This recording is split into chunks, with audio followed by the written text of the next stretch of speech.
Okay, ready for the last talk of the day? Yeah. Okay. I decided after 2 years ago I did a talk here called Hacking Ufology 101. It's very difficult to talk about this subject because we're not socially allowed to talk about the subject as if it has credibility. And there is so much craziness in the field and so much misinformation and so much disinformation and so much confusion that to clear away the cobwebs and simply look cleanly and clearly at the evidence, at the evolution of the evidence over the years, at the quality of the people that I know who have done the research using FOIA and spending obsessive years in archives uncovering details of communications among the military and the intelligence and so on, and I'll talk more about that in the course of the talk. You want to just clear away the cobwebs and look cleanly and clearly at what it suggests, what the evidence suggests. Now, there is a famous quote in ufology from Carl Sagan. Carl Sagan's own history is he thought UFOs were quite possible. That is quite possibly the extraterrestrial hypothesis applied to them in his youth. But it's also true that he was a career astronomer, and it was communicated very clearly, as it always is, both formally and informally, that that's not the way to go. And he became very, very skeptical. Skeptical, which I will talk about more in detail too, is a term applied in the UFO world to those who are the equivalent of atheists in the religious world. They are as passionately committed to it can't be and no, as true believers, which are just as bad, are passionately committed to it must be, and it must be exactly the way I think about it. Carl Sagan said, extraordinary claims require extraordinary evidence. And when you repeat a statement like that as many times as he did, and it was current and still is current in discussions of UFOs, you forget what the words actually mean. And I'd like to suggest that we take them apart simply because extraordinary is one kind of speech act and claims and evidence is another. The science around looking at UFOs requires that we remove words like extraordinary from the equation. The only thing that's ever required for a claim is that there be evidence. So the true proper statement is claims require evidence. Period. That's all science asks of us. Because extraordinary is a function of the context in which someone does or does not find it likely to entertain a new hypothesis. Now, I'm not going to review all of the history of science in which so many world-shaking hypotheses were rejected, not only at first but for a long time, until finally they were accepted. What made it extraordinary was how people thought about it, not the data or the evidence. So that in 1956, when the Royal Astronomer in England said space travel is utter bilge, which is a quote, he was saying space travel is an extraordinary thing which is impossible. 1957, Sputnik went up. William Harvey discovered the circulation of blood when he published his hypothesis. Do you know that not one medical professional or scientist over the age of 40 ever accepted that hypothesis in their lifetime? It required younger people who had not been socialized to or acculturated to or framed by the impossibility of that being true to simply look at what the data was and see that it was true and then build on it. And that, to me, is the essence of what hacking is about. Hackers, in my understanding from the beginning, and I've been here since 1996, and we'll talk more about that in my talk on Sunday on biohacking, about the qualities of hacking, how they port from one field to another.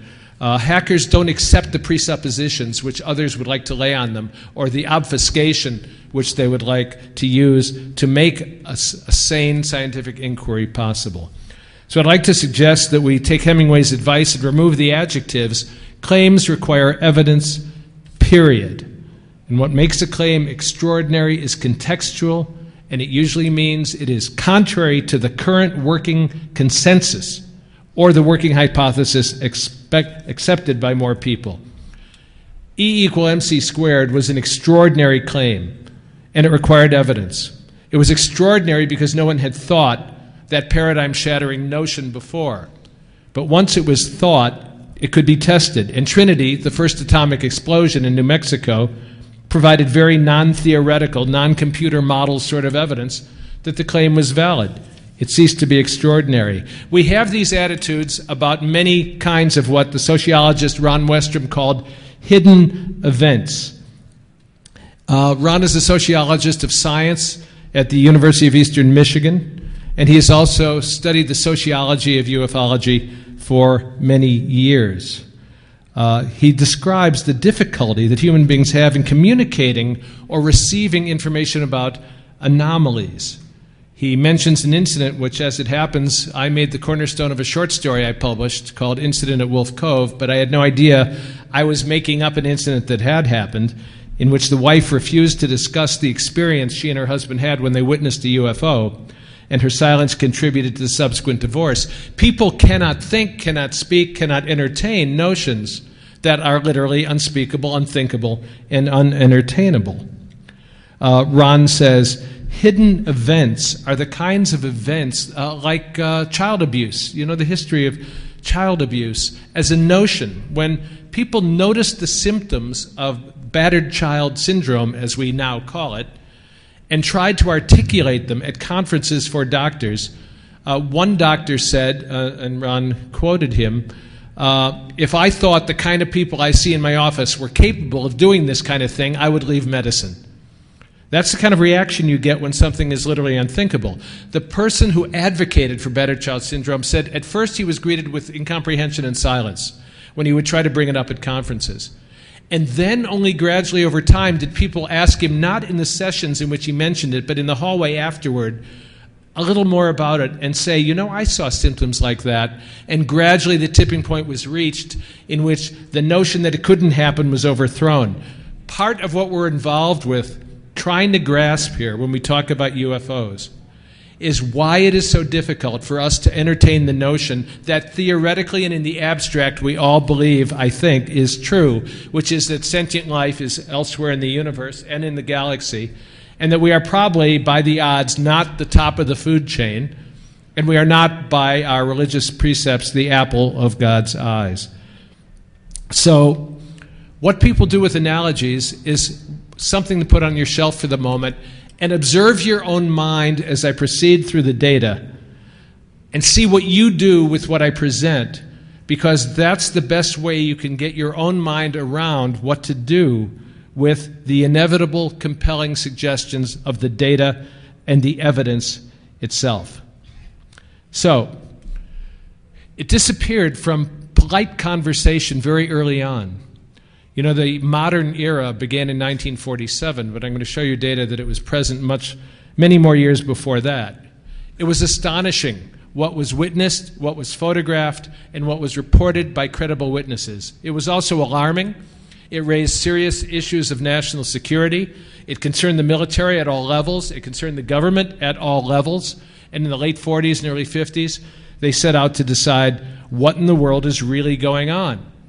And then the subject, after the Robertson panel, and I believe it was 1953, the subject began to be debunked officially. It was poo-pooed. Now, there were good national security reasons for doing this.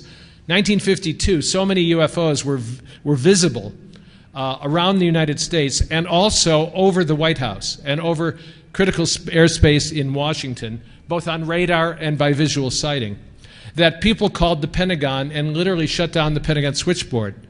And it was perceived, probably correctly, that the Soviets, who were ramping up Cold War strategies, could use the phenomena to interfere with our communication systems, and therefore the phenomena itself had to be disabused of any mystery, and a campaign was carried out very effectively that debunked reports and said it wasn't taken seriously. But meanwhile, the reports were sent to very serious people who took them very seriously indeed. And so when Alan Hynek, who became increasingly frustrated with his role as an astronomer to the Project Blue Book and as a consultant, a role which caused a lot of ambivalence for him because he wanted that role and he wanted access, but he perceived as he stayed in the role that he wasn't being given or told about or shown the best cases, that they were going somewhere else. And Blue Book was handling a public relations effort primarily and not a management of the phenomena primarily. And yet it was Hynek to whom a general in the Pentagon said one day when Hynek was saying, "Why is this happening? Why am I not getting reports?" and he just, in effect, patted him on the shoulder and calmed him down, and he said, "Alan, do you really think we would ignore something like this?" Now, this to me is suggestive. This is gossip, right? We're not there. And people say, well, that's not scientific evidence. We need repeatable data. But of course, dinosaur bones aren't repeatable data either. There are all sorts of events and hypotheses in the history of science that don't require laboratory experiments or repeatable data. You find the bone or you don't. You put the animal together or not. There is a triceratops or there isn't. And it isn't a subject of repetition or experiment. Now, can governments keep secrets? Can the government keep a secret like this as long as it seems like some governments have? Well, the answer is of course. If you know anything about normative practice, I'm not talking about conspiracies, I'm talking about normative practices, including secrecy and compartmented information, with which our government has functioned since the end of World War II in a very different way. Of course governments can keep secrets. And something interesting happens to the research into the area when they begin to keep that secret. A number of articles were published in important journals as well as popular magazines about atomic energy up until the time the Manhattan Project began. And at that moment, the subject itself went dark. It disappeared from journals. It went into a cone of silence.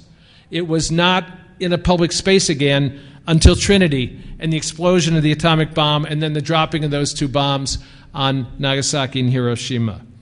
The government can keep secrets very well, and the methodologies which we continue to use and with which I am very conversant from my conversations with people in both the security worlds and the intelligence community, the methodologies are the same essentially, but they are applied to a world in which digital information creates all sorts of different opportunities. During World War II, there were U-boat attacks. Bodies and debris were washing up all up and down the Atlantic coast. There were oil slicks from sunk vessels, and we did not want to get it out, and it did not get out. The Japanese floated balloon bombs over the ocean to explode wherever they came down, and we made the statements that they never came down east of Idaho throughout the war. But, of course, they came down as far east as Pennsylvania.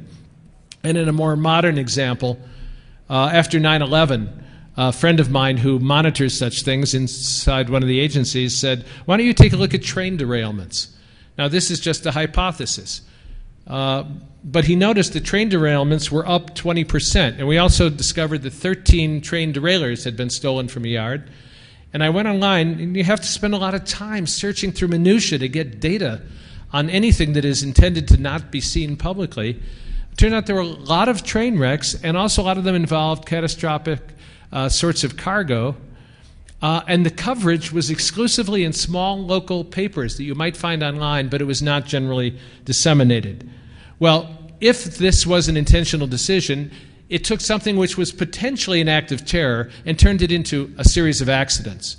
Now, I'm not saying for sure that that's what happened. I'm just suggesting that there are many ways to handle things that occur and are perceived, but are contextualized in a way that makes them impossible to discuss. Now, something other people say when you talk about the government keeping secrets is, don't secrets leak out? Wouldn't things have leaked out? And the answer is, of course they have. That's why you know all about it. Popular culture in 2009 knows all about UFO phenomena. But officially, it is not investigated. It is not researched. Once in a while, you have a study of sociology or psychology.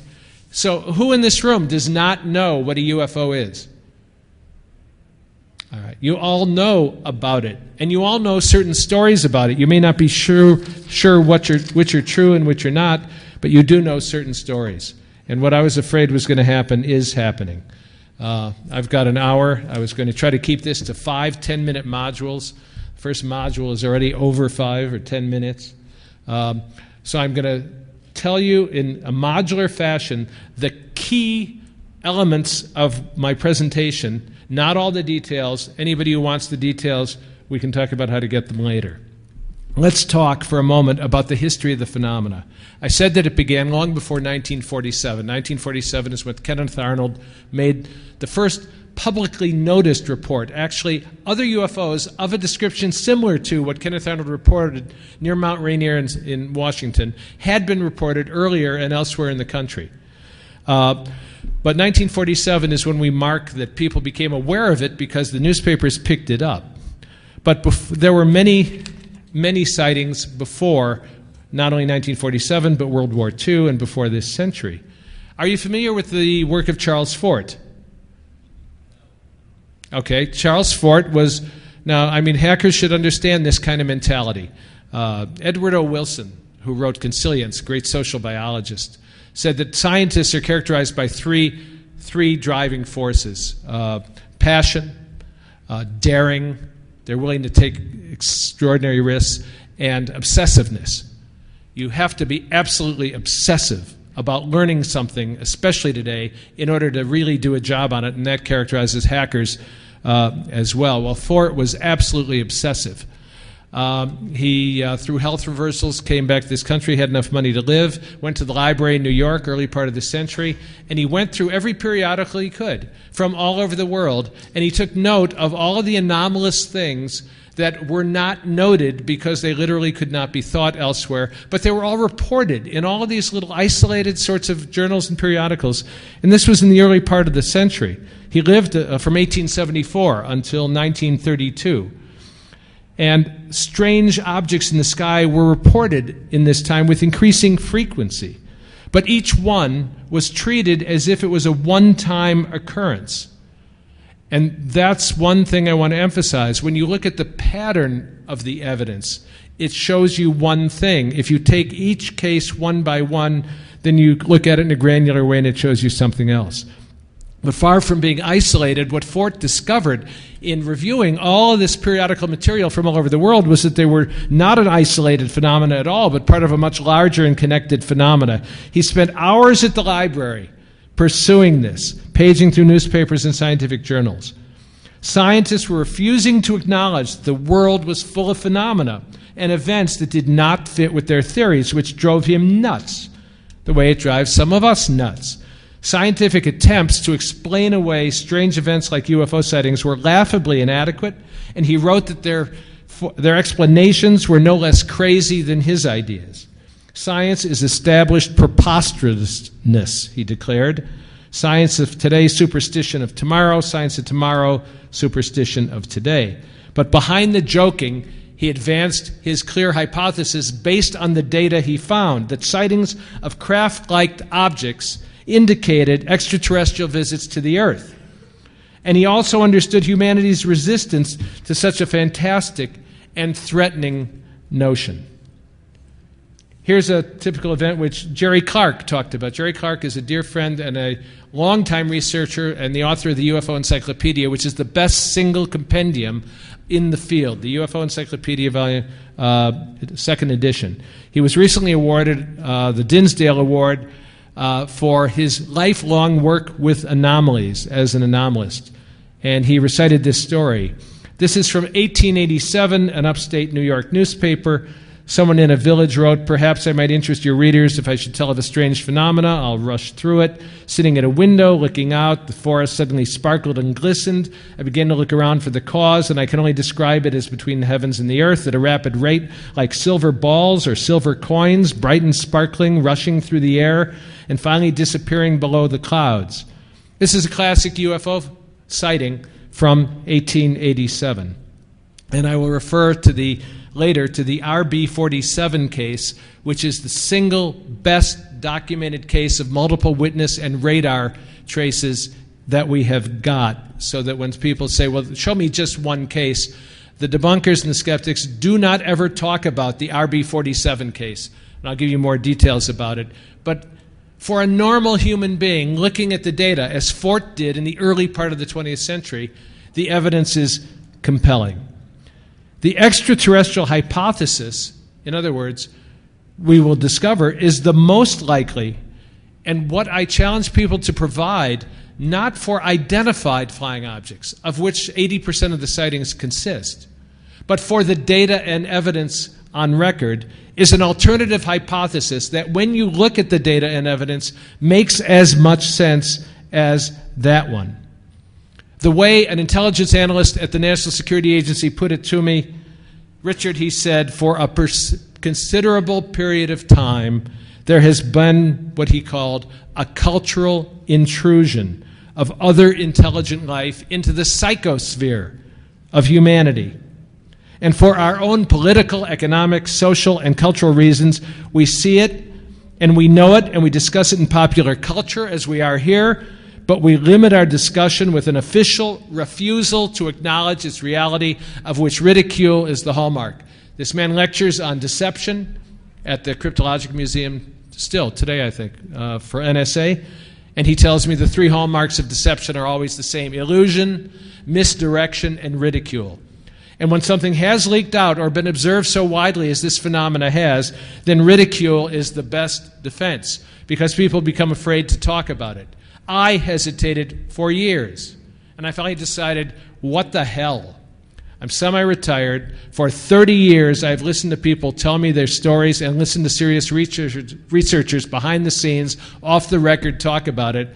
And I finally simply want to say outright, there is no other hypothesis that I have seen in 30 years than the extraterrestrial. My interest in it began in 1978 when I was an Episcopal priest, and the colonel sitting in the church basement, he was then a major, retired, a bird colonel from the Air Force.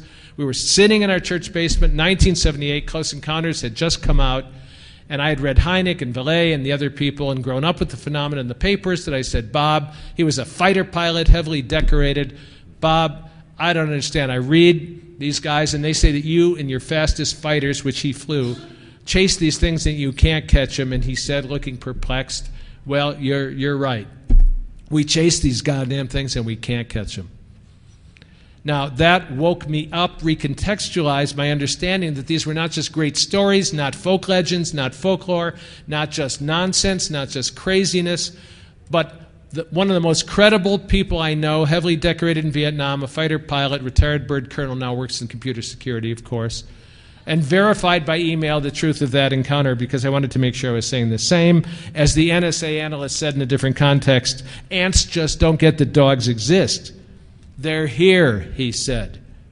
And he paused. We were having lunch in Maryland, and he said again, they're here.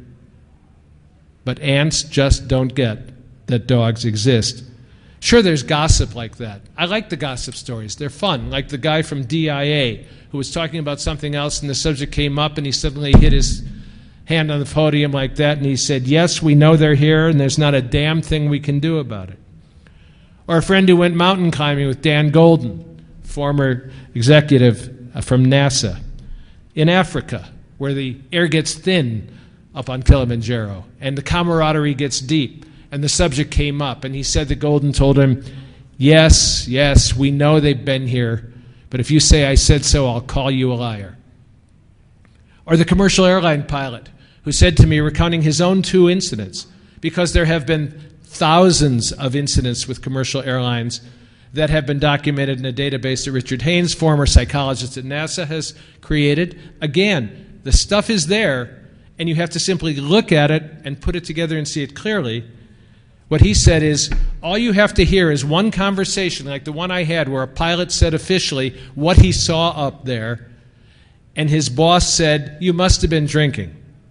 Now, if you're an airline pilot, all you need to be is accused once of being a drunk, and your career is threatened. The same way one of the NASA spokesmen said, I think it was of Deke Slayton, I'm not sure, it was one of the astronauts, who was insisting that what he saw was anomalous. And he said, oh, he's just one of our bleary-eyed astronauts.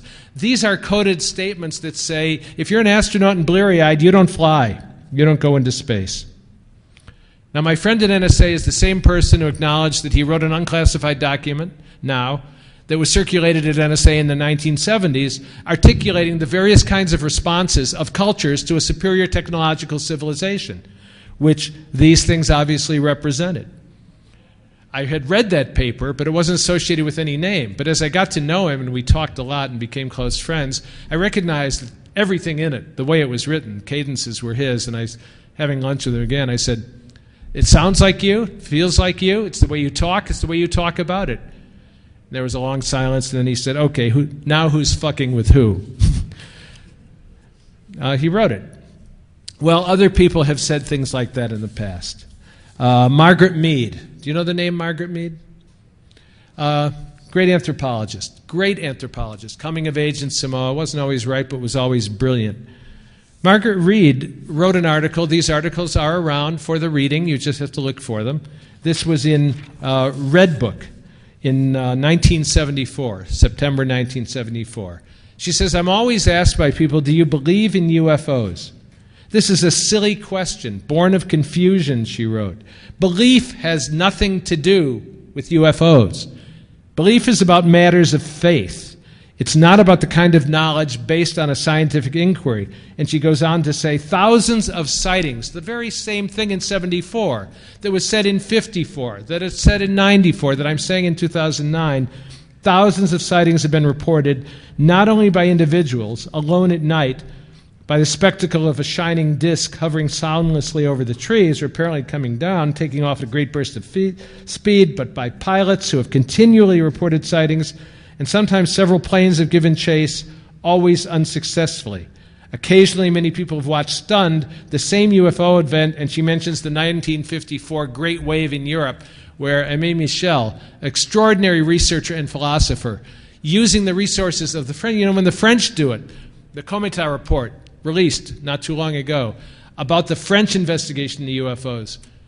Because, yes, they're global. And the same phenomenon is reported in the same ways from all over the world, from every country. And as my friend at NSA says, something funny here is not funny everywhere. Something funny for 15 minutes is not funny for 60 years, as it's been documented. And besides, he said, the reports agree in the small details. So, 1954, there was a tremendous amount of sightings in France. And in France, the way they investigate is they have a national police force who carry out the investigations according to a self-similar methodology. In other words, they use scientific approaches and verified landing traces, physical effects, multiple witness events, and in many cases, the observance of humanoid creatures, that is, creatures who are generally the same morphology as us, but sometimes smaller, sometimes larger, often seen near the craft, getting onto the craft departing at high speeds. The question, of course, is this all crazy? I mean, watch what your mind is doing with this, because I'm just kind of bulling ahead, kind of straightforwardly, just trying to press all this in there. And what we're talking about is replacing the cornerstone of our philosophical, religious, and societal assumptions about who we are. It would cause us to remythologize our entire history, to wake up and realize that what has happened, as has been so well documented for so many years, has in fact happened. Because it would cause us to question our assumptions. And as we'll see later, I hope, if I can get through this material, that might be one of the reasons why there has been a hesitation to discuss this openly and disclose it.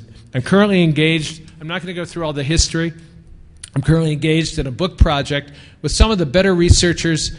They're all far better than I. They've done this for decades. Professors, scientists, Jerry Clark, I mentioned, who wrote the UFO Encyclopedia, Brad Sparks, Mike Swords, Richard Hall, who was the director of NICAP and recently died, unfortunately.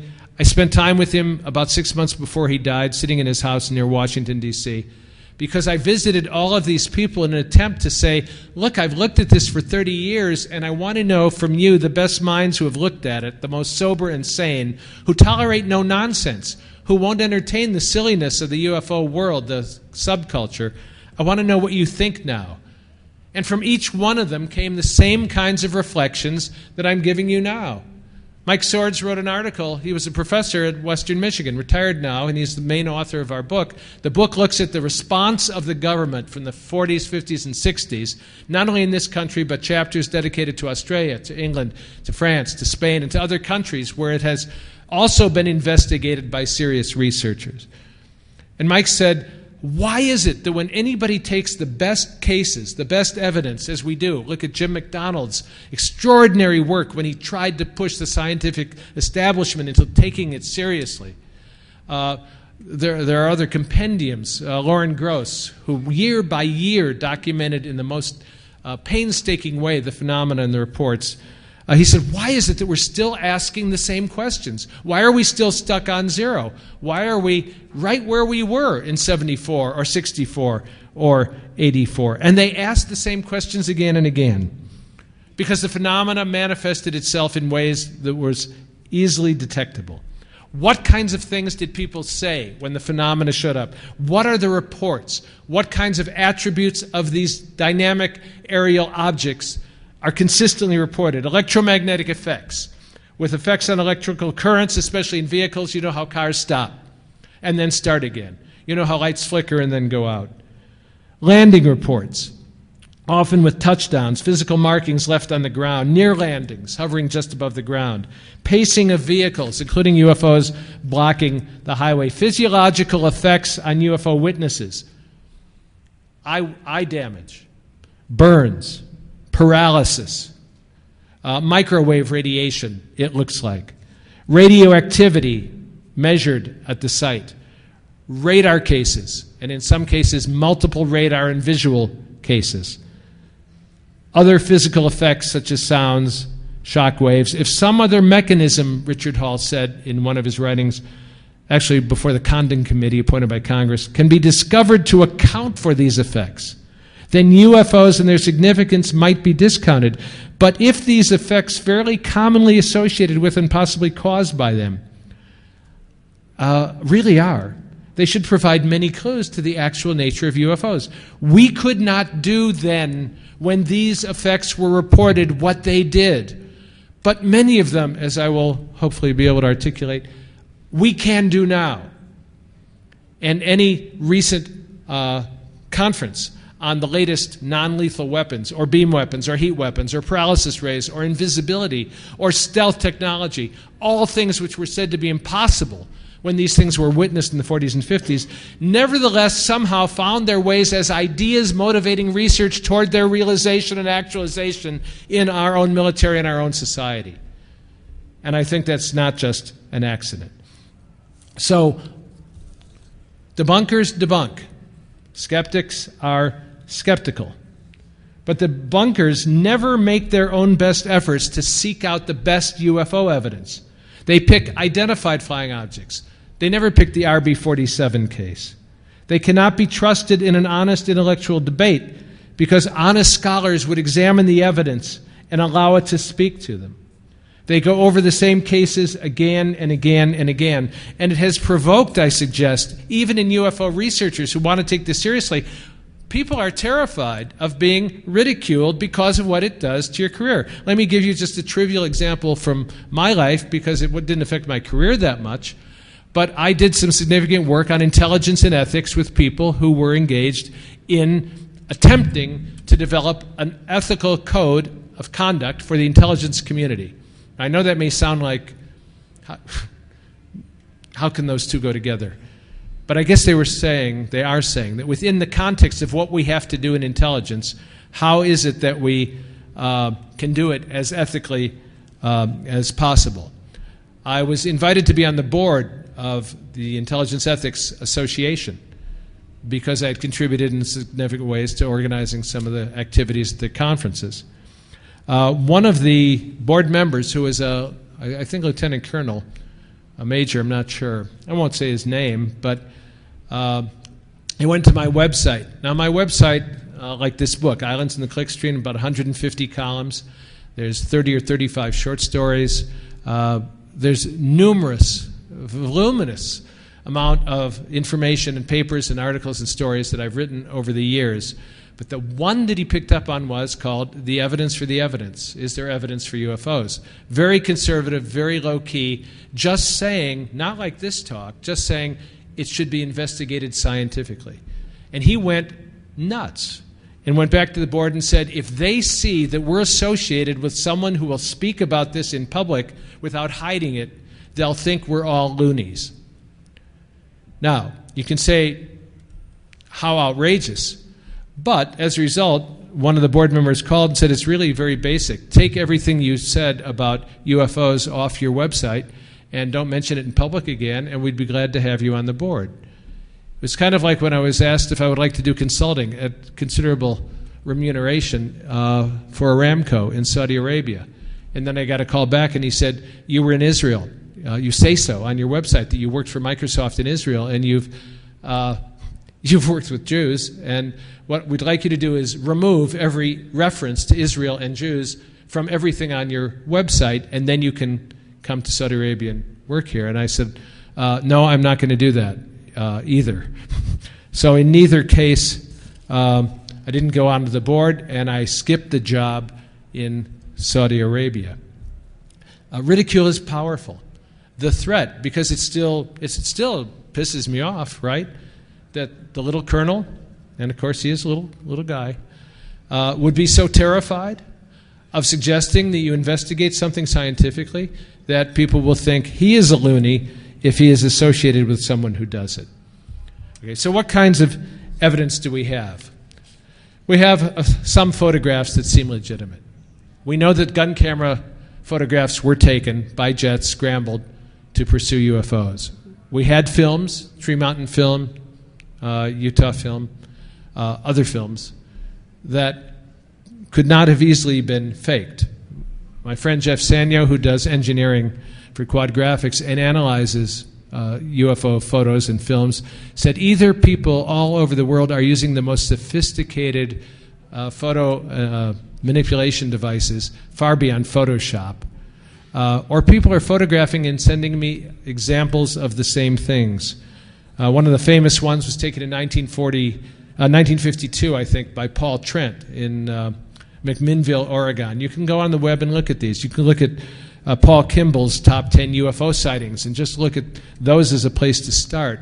And the UFO that he photographed in the sky above his farm near McMinnville is identical to one that was photographed at the same time, roughly, in Rouen, France. They're real photos. But we also have things that show up often years later. Wilbur Smith was a Canadian minister who made the statement, which was subsequently quoted, that yes, UFOs are real. Early on, this is, 50s. Yes, they are real, and they are at the highest classification of secrecy in the U.S. government. Now, how did he know about that? Well, we found a memo. This is the kind of work the researchers do. This is Robert Sarbacher, who was a prominent industrialist working with Vannevar Bush, whose name comes up in this context a lot. And he was interviewed. Here's a transcript found in Wilbur Smith's own handwriting in his personal files and not made public until the 1980s when it was discovered. Smith, the Canadian minister, said, "I'm doing work on the collapse of the Earth's magnetic field as a source of energy. I think our work may have some bearing on flying saucers. What do you want to know?" Smith said, "I've read Frank Scully's book on the saucers. I'd like to know how much is true." "The facts reported in the book," said Sarbacher, "are substantially correct." "Then the saucers exist?" "Yes, they exist." "Do they operate, as Scully suggests, on magnetic principles?" "We have not been able to duplicate their performance." "So they do come from some other planet?" "All we know is we didn't make them, and it's pretty certain they didn't originate on the Earth." "I understand the whole subject of saucers is classified." "Yes, it is classified 2 points higher than the H-bomb. In fact, it is the most highly classified subject," he said, "in the U.S. government at the present time." One of the questions, there's more on that, one of the questions you want to ask, the memo exists. Now, I'm just giving you tidbits of the documentation unearthed from archives and from serious research that suggests conversations like that taking place. Why is it not out here? We investigate snail darters. We look at hamsters and their reproductive habits. We pick the smallest and most arcane sorts of areas as suitable for research. And yet something as momentous as this, why isn't it out here? Well, one of the answers may be that it's in there. That of course, as the general said to Hynek, do you think we're going to ignore something as important as this? Of course it hasn't been ignored, but it's been treated differently than an object of simple scientific experimentation or investigation. I am so sorry, I only have 20 minutes to go. So much stuff. Science and engineers who made reports. New York Times, 52. Life magazine, 52. Typical by the hundreds, Middletown, Pennsylvania, several round and silver saucers and cigar-shaped objects reported flying high over Jersey Shore, said an Air Force officer. Captain Lloyd of the Olmsted Air Force has said Army Captain Harold Herman and his wife reported seeing a round silver saucer-like object flying fast across the sky. They were reported, New York Times, until it was shut down, until they stopped being reported except in silly ways by the National Enquirer. One of my favorite headlines was, "Space aliens drained my blood and replaced it with a yellow viscous fluid." And you see that on the supermarket enough. Now, gosh, I hope I have time to get to that. I've mentioned before where the National Enquirer likely came from. And I have quotes from, say, Fletcher Prouty on how the CIA financed various kinds of alternative activities by making sure funds moved to them covertly. It would blow people's minds to know the normal organizational structures which have worked hand in glove with the CIA over the years. I was once sitting with the CEO of a major insurance company and talking somewhat in this vein about intelligence. And he said, well, you know, we have offices in most of the capitals of the world. He said, we always had somebody down the hall. Because when you think about it, where else would you go for people and businesses to give all of their important data to an organizational structure?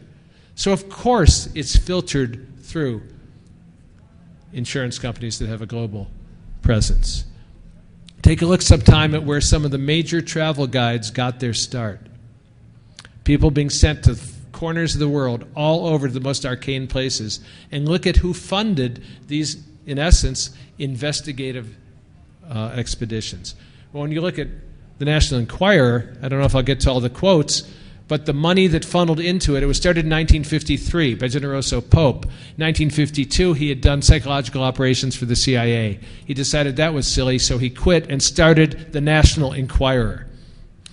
It didn't make money until 1960, about 58, 59, 60. For 6-7 years, several $100,000 was moved into the Enquirer. Through who? Through his good friend Frank Costello, the mafia chieftain in New York, who moved the money to the National Enquirer over those years because it never made any money until it finally did. There is a history of periodicals, magazines, and books being published both covertly and overtly by the intelligence agencies in order to achieve all sorts of purposes, and creating nefarious, idiotic ones like the tabloids has had a powerful effect on the people who read them and on national popular culture.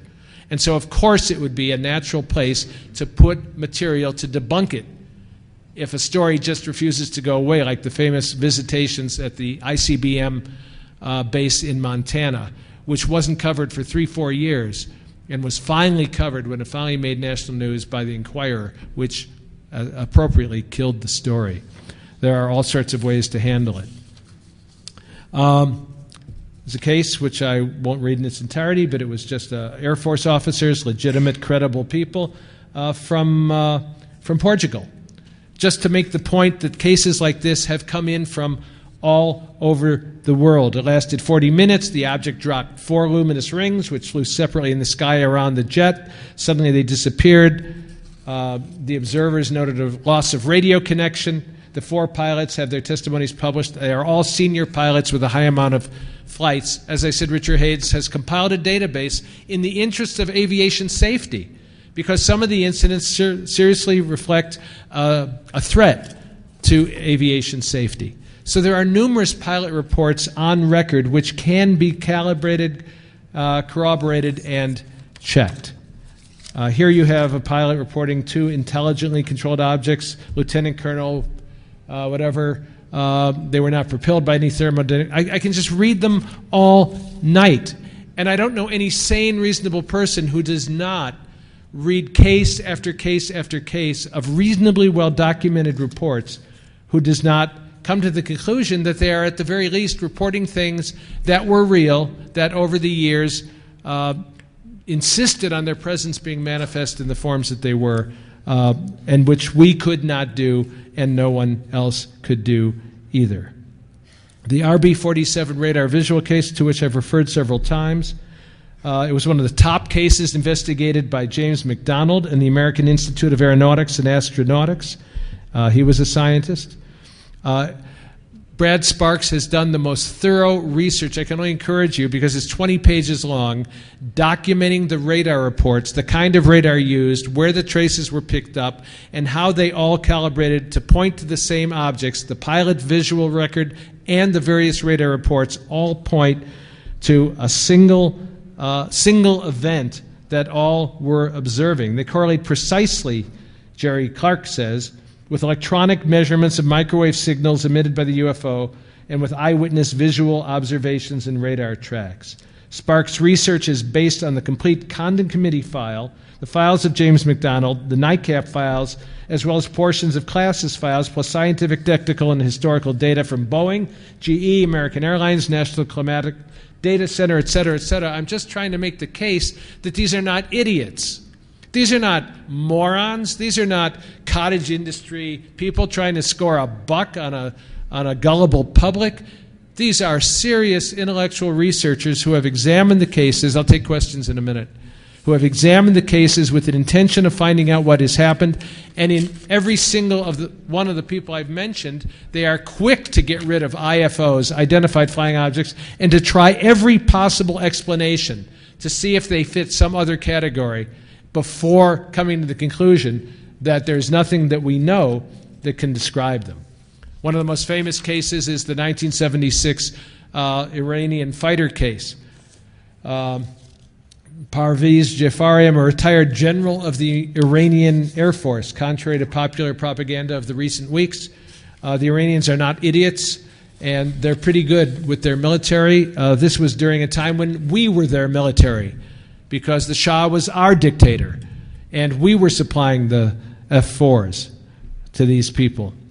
I'm not going to read the whole case. I encourage you to read it. It's not hidden or secret. Why? Because a DIA, Defense Intelligence Agency report, happened to find its way into the public, and the DIA report describes the incident exactly as this general at a subsequent press conference not long ago in Washington described it, because it was significant in that, one, the fighter jet locked its radar and armed itself, armed its weapons, aimed at the UFO. It was immediately shut down. Its armaments were disarmed in the same way that another friend, Robert Hastings, has looked for 30 years at the numerous incidents over nuclear installations and Air Force missile bases, and in one case has numerous people testifying to the fact that the codes were tampered with and the ability of the missiles to fly was shut down. Well, this came from DIA. It leaked out. Things do leak out. Things get out. And these boxes are checked, confirmed by other sources, value of information. They had a choice of not at all, low, medium, and high, high, because they interviewed the pilots. We do go in and we do interview people afterward, and we investigate what they say, and we document what they say. It's just not in the public domain. So there are numerous cases, and I'm going to skip through all this. And I named some of the physical effects that they have that were denied as possible because they were, well, just not possible then. A book called Unconventional Flying Objects from Paul H. Hill, very illuminating as an attempt to understand the physical effects from the point of view of modern physics. Paul worked at NASA for many years. He became a kind of terminal for stories within NASA. The official position of NASA is that they don't exist. Although one person did say to me when I was querying him about something, he said, and besides, Mr. Thieme, we don't determine when they show up. They're not in our control. Well, Paul worked there and had his own sightings and began to experiment with means of propelling discs to see if he could imitate everything that had been observed and understand it within the limited constraints of our physics, and compiled this information on the proviso ordered by NASA to say nothing during his lifetime, but he wrote the book, and his daughter Julie published it posthumously. And in it he describes the effects of the plasma. For example, the changes of color which have been observed varying times during the day or night, depending on what is seen. Ultraviolet, blue, green, yellow, orange, red, and infrared. All UFO colors stem from energetic ionizing radiation or radiations generated by the UFO, which ionize the air. Of all the visible colors, red and orange correspond to the least energy. Again, no fool. According to the color chart, blue requires relatively high activation energy. Blue, white, and blue-white are the common colors observed during high-power operation. The blue of the high-power maneuver or high-speeds operation corresponds to the strong radiation peaks of nitrogen, which he will discuss next. A blend of all the colors tends to white, but with blues predominant, it goes to blue-white, as in an electric arc. There's no mystery, he says, about what's causing this. It's a plasma. It's a plasma. There were plasmas around the UFO because of its propulsion system, which ionized the air around it and which changed colors predictably in accordance with the physical laws which we know as an indication of the intensity of the energy. Couldn't publish it. His daughter had to bring it out posthumously. And his daughter says, he was afraid. He was afraid. I'll go ahead and say it now because he's dead. The main agency he was fearful of was the DIA, where it got to the point where he told me never to say that acronym in front of anyone or repeat it. But now that he's gone, and I've mentioned it to other people, I can say it. No one has ever seriously criticized his physics within the constraints of our understanding of physics and what it is. My dad did describe his sightings, she told me, especially the one with 4 vehicles, the first sighting he talks about. He went to report it to the Air Force. Blue Book was in effect, and they dismissed him. He said, I work at NASA, checked my credentials, and then they paid attention to him. But at NASA, he was forbidden to talk about it, and some people blacklisted him, and he was excluded from projects. They thought he was a loony. They thought he was an oddball or a renegade, as her saying it. The little major said, we don't want to be thought of as loonies if we're associated with Richard. Why was he told not to talk about it, I asked her. It was official policy that they didn't exist. His boss specifically said, just don't talk about it. All right. I don't know how many people have told me things like that over time. This is why I finally got to the point after 30 years of listening to people in the silence of the office, the confessional when I was a priest, and subsequently in the intelligence community and security world of detailed reports. 30 years, it begins to accumulate because it makes you crazy to be told don't talk about it. It makes you crazy to be told that it doesn't exist, when all of the evidence is not only abundant, but incontrovertible. I talked to John Alexander, who wrote this book, Future War, Non-Lethal Weapons in 21st Century Warfare. And John talked about electronic stun guns and light beams and electromagnetic pulse weapons, things that were observed and reported and documented in tedious detail that were said not to exist. Just go through magazines like Aviation Week and Space Technology. Let me just read you the titles of the articles because I just got the 10-minute sign. DARPA eyes materials for morphing aircraft. We've been working on these things for years, materials that change shape and change contour and enable different things. Fighting with photons.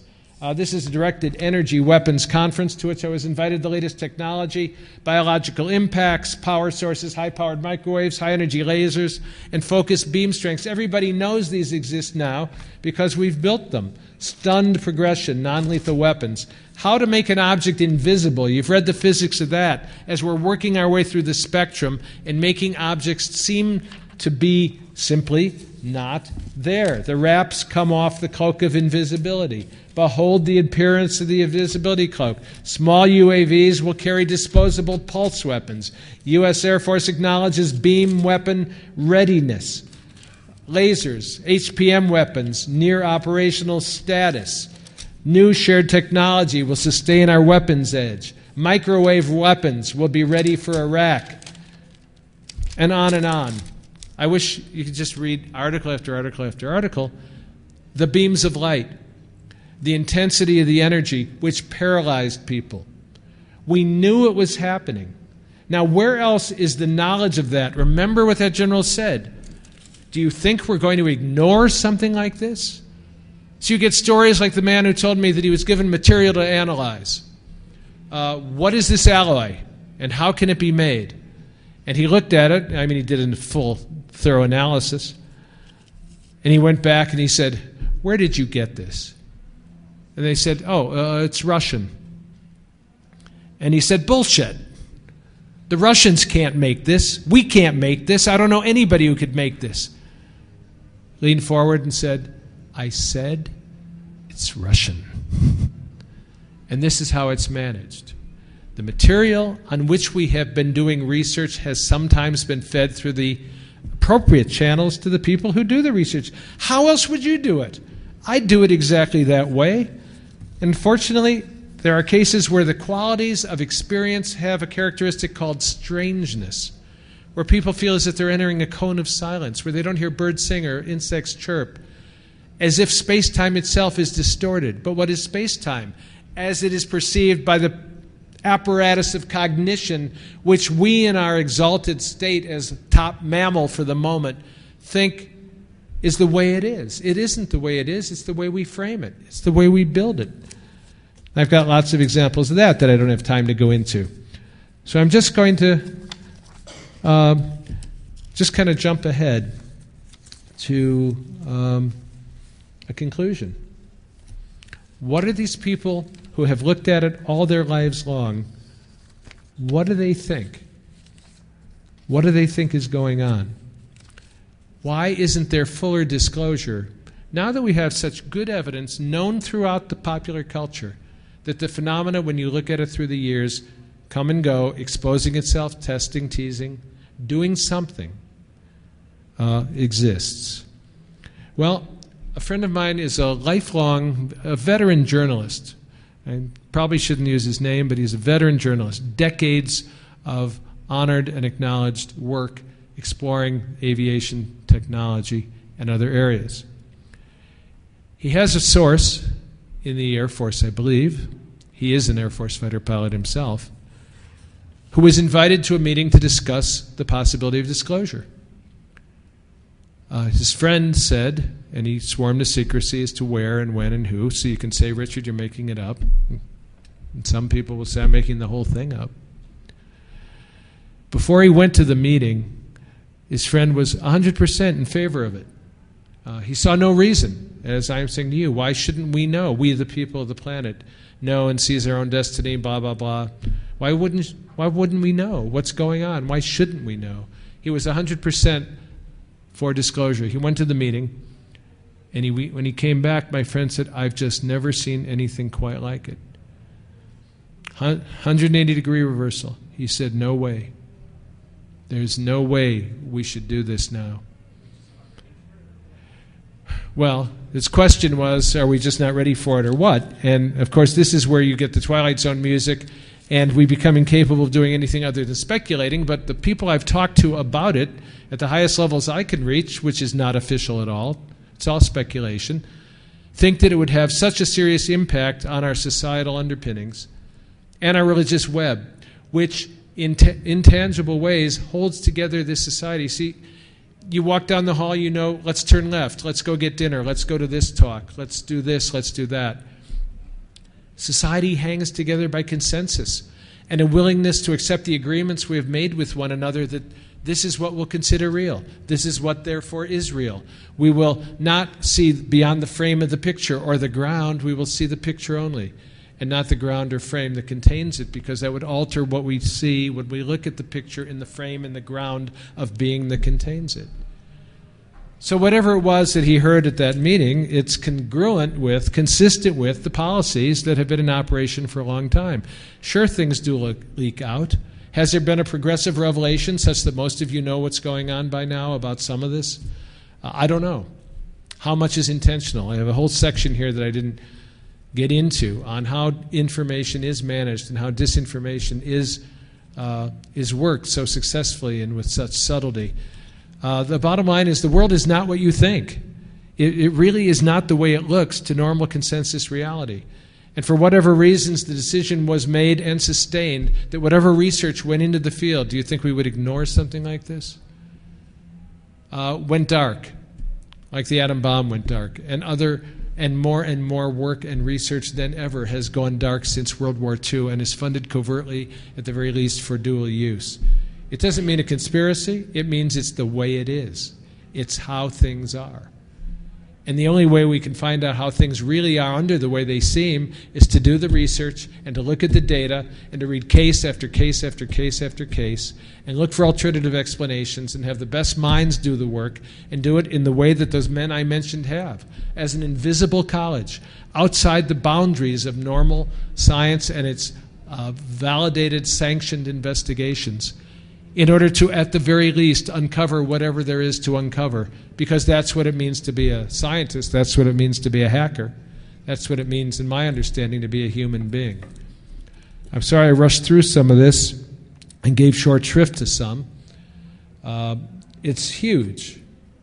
I've accumulated an extraordinary amount of information about it and about the people who have looked closely at it, so of course I'm passionate about it.